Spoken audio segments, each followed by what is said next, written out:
अपन को क्वेश्चन दिया है कि यदि किसी एपी के तीसरा और नौवां पद क्रमशः 4 और -8 है, ठीक है।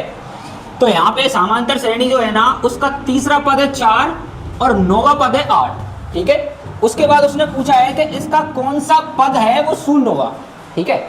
इसका कौन सा पद है वो क्या होगा, शून्य होगा। अब अपन को ये पता नहीं है कि भैया कौन से नंबर का पद है इस श्रेणी में जो 0 होगा, ठीक है। मतलब यहाँ पे अपन को सीधे सीधा उसने ये बोलना चाह रहा है कि an का मान क्या है आपका 0, ठीक है। ये अपन को निकालना है। तो इसमें सबसे पहले अपन निकाल लेते हैं तीसरा पद 4 है, ठीक है।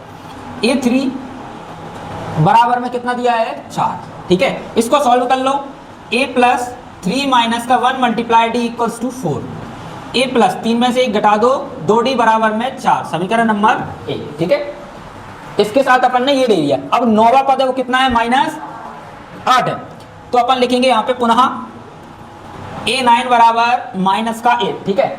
अब इसको भी सॉल्व कर लो फॉर्मूले से, 9 - 1 मल्टीप्लाई d इक्वल्स टू -8, ठीक है।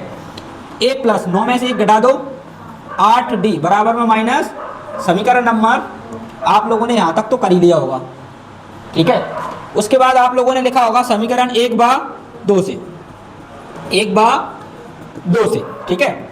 लिख लो समीकरण 1 और 2। a plus 2d equals to 4, समीकरण नंबर 1। a प्लस 8d बराबर में -8, समीकरण नंबर 2, ठीक है। आप क्या लिखोगे यहाँ पे, ठीक है, घटाने पर। अब बेटा घटाने पर लिखेंगे तो नीचे वाले जो साइन होते हैं वो चेंज हो जाते हैं, ठीक है। जैसे ये काय का है, प्लस का, तो ये किसका हो जाएगा, 8 किसका है, प्लस का, तो ये माइनस का है तो किसका हो जाएगा, इससे ये कैंसिल हो गया। अब बेटा देखो इसमें से 8 है वो माइनस का है, तो 8 बड़ा है तो माइनस आ जाएगा। 8 में से 2 माइनस करेंगे तो 6d।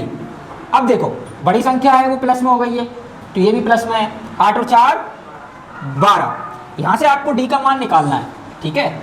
तो d बराबर में 12 के बटे में क्या आ जाएगा, -6, 6 दूनी, तो d का मान आपका आया होगा माइनस का, ठीक है, माइनस का 2 ही आया है। हाँ, अब d का मान आप कहाँ पे रखोगे, d का मान समीकरण 1 में रखने पर, ठीक है। तो समीकरण 1 plus 2d equals to -4। a plus 2 गुणे d की जगह पे आपको क्या रखना है, -2 दूनी -4 बराबर 4, -4 चला जाएगा बराबर के, ये हो जाएगा 4 + 4, a बराबर कितना हो गया 8, ठीक है। अपन ने a और d का मान निकाल दिया, ठीक है। अभी यहाँ से अपन को क्या निकालना है, a0 निकालना है, जो अपन ने पहले लिखा था, है ना। अब देखो an बराबर में a plus n - 1 into D, जबकि an का मान क्या दे रखा है अपन को, ठीक है, 0 दे रखा है। अब यहाँ पे a का मान कितना दे रखा है, 8, n का मान नहीं दिया, d का मान कितना दे रखा है, ठीक है। यहाँ से आप चीज़ों को चेंज कर लो। कैसे करोगे, 8 किसका है, ये प्लस का, बराबर किधर आके माइनस का 8, ठीक है। बराबर में क्या बचा आपका, n - 1 और इंटू माइनस का 2, ठीक है। अब जो -2 है वो काय में, गुणा में, और गुणा की संख्या बराबर किधर किस में आती है, बटे में।